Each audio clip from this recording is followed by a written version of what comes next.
Bismillah, Assalamualaikum warahmatullahi wabarakatuh. Alhamdulillah, assalatu wassalamu ala rasulillah. Bapak dan Ibu guru pendidikan agama Islam seluruh Indonesia, Alhamdulillah saat ini saya akan berbagi terkait dengan soal-soal pedagogik, baik itu mungkin soal-soal pretest atau SKB, atau mungkin saat ini yang terkait dengan PK online. Di soal-soal yang saya berikan yaitu saya mengacu pada kisi-kisi PK online yang saat ini sedang dilakukan oleh para guru PAI. Baik, soal-soal yang saya berikan tidak banyak, terdiri atas 10 soal, mungkin yang semoga dapat membantu Bapak dan Ibu semua menghadapi PK online. Baik, langsung saja, tidak panjang lebar, kita masuk ke soal pertama. Perhatikan pernyataan berikut ini. 1. Melakukan gerakan wudhu. 2. Memperagakan gerakan sholat dengan sempurna. 3. Memberikan harta zakat kepada mustahik. 4. Membagi harta warisan dengan benar sesuai syariat. 5. Memperagakan tari saman dengan indah. 6. Membuat komik tentang kisah sahabat Nabi. Dari pernyataan di atas yang merupakan kecerdasan kinestetik adalah ditunjukkan pada nomor. Kecerdasan kinestetik yaitu terkait dengan kemampuan gerak Bapak Ibu ya. Di sini jawabannya adalah melakukan gerakan wudhu, memperagakan gerakan sholat dengan sempurna, dan memperagakan tari saman dengan indah. Jadi jawabannya adalah A, 1, 2, dan 5. Baik, soal kedua. Perhatikan beberapa pernyataan berikut. 1. Mendiagnosis kebutuhan belajar. 2. Merumuskan tujuan yang hendak dicapai. 3. Memilih dan mengorganisasikan isi. 4. Memilih dan mengorganisasikan belajar. 4. Melakukan kegiatan evaluasi. Urutan tahapan pengembangan kurikulum menurut ahli pendidikan Hilda Taba adalah, baik, sini secara urut adalah mendiagnosis, merumuskan, memilih, mengorganisasikan belajar, kemudian melakukan evaluasi. Jadi jawabannya adalah 1, 2, 3, 4, 5 yang B. Soal nomor 3. Perhatikan pernyataan berikut. 1. Memiliki kemampuan untuk mengamati lingkungan sekitarnya. 2. Mudah memahami gambar. 3. Senang mencari tahu cara kerja suatu benda. 4. Senang bekerja menggunakan angka. 5. Suka belajar dengan puzzle atau permainan teka-teki.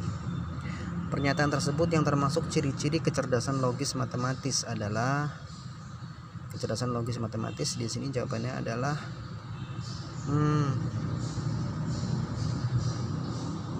memiliki kemampuan mencari tahu cara kerja suatu benda, bekerja menggunakan angka, dan menggunakan puzzle. Jadi 3, 4, dan 5 yang C.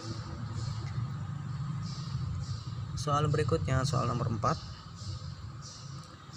Kegiatan pembelajaran merupakan suatu proses yang menjadi inti dari kegiatan transfer of knowledge dan transfer of action dari guru kepada siswa di sekolah.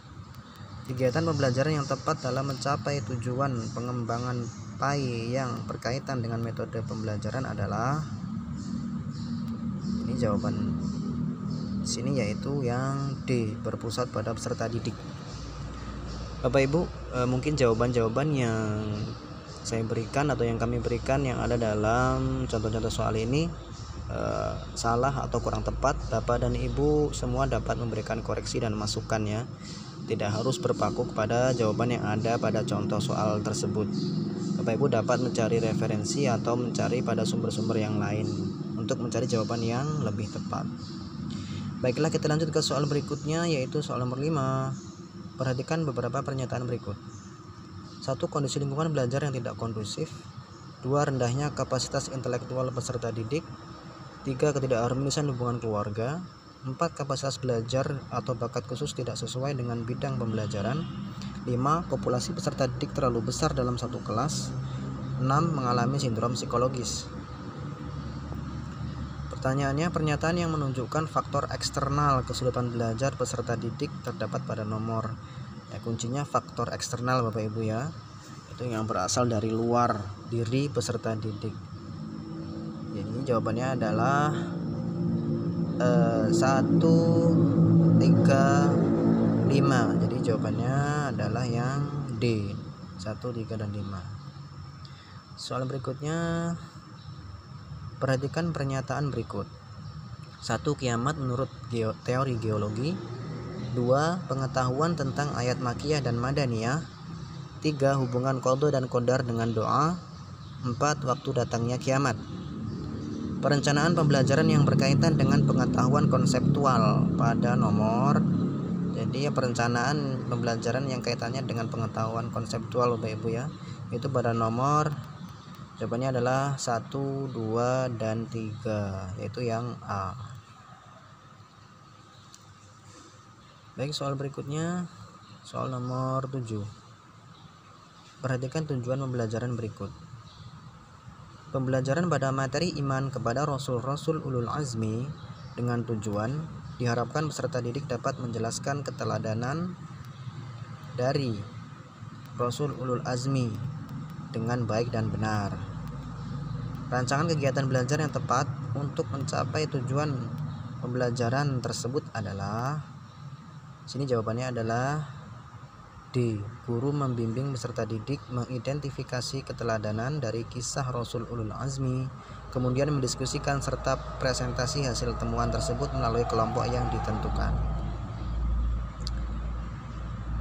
Baik, soal berikutnya nomor 8. Perhatikan pernyataan berikut. Menyajikan paparan definisi Al-Quran dan hadis Nabi dan posisinya sebagai sumber ajaran agama Islam. Instrumen penilaian atau asesmen yang tepat untuk mengukur indikator ketercapaian tujuan pembelajaran tersebut adalah, instrumen yang tepat yaitu, jadi jawabannya adalah yang E, portofolio. Oke Bapak Ibu, apabila memiliki jawaban yang lain atau jawaban yang tertera dalam contoh soal berikut kurang tepat, sekali lagi Bapak Ibu dapat mencari dari sumber yang lain yang dikira atau rasanya lebih tepat jawabannya. Oke, soal berikutnya, soal nomor 9, yaitu perhatikan narasi berikut. Pak Juli mengajar sejarah Islam menggunakan Google Earth yang hasilnya disajikan dengan aplikasi Canva atau infografis. Pembelajaran tersebut memperhatikan kebutuhan belajar peserta didik berdasarkan gaya belajar. Oke, logical, kinestetik, visual, auditory, linguistik. Sini jawabannya C, visual. Baik, soal terakhir nomor 10. Perhatikan narasi berikut. Kurikulum dikembangkan untuk mempersiapkan kehidupan peserta didik pada saat ini dan masa depan. Oleh karena itu, dalam pengembangannya, kurikulum harus bisa digunakan di mana saja, bahkan untuk anak-anak yang memiliki latar belakang dan kemampuan yang berbeda. Prinsip pengembangan kurikulum yang sesuai dengan narasi tersebut adalah, jawabannya adalah C, fleksibilitas. Baiklah Bapak Ibu, ya demikian 10 soal yang terkait dengan soal pedagogik dalam PK online. Mudah-mudahan dapat sedikit membantu Bapak dan Ibu mempersiapkan PK online nantinya. Sekali lagi, Bapak dan Ibu dapat mempelajari atau mencari sumber-sumber referensi yang lain terkait dengan soal-soal ataupun materi-materi pedagogik dan profesional lainnya. Untuk diketahui bahwa soal-soal dalam PK online lebih banyak kepada materinya banyak, soal-soalnya banyak, artinya Bapak Ibu ya, ada 100 soal. Jadi soal-soalnya itu paparannya panjang, jadi Bapak dan Ibu harus memperhatikan waktu juga yang disediakan dengan soal atau teknik membaca soal atau memahami soal, karena soalnya panjang dan waktu yang disediakan juga diharapkan cukup ya. Baik, terima kasih atas perhatian. Demikian yang dapat saya bagikan. Assalamualaikum warahmatullahi wabarakatuh.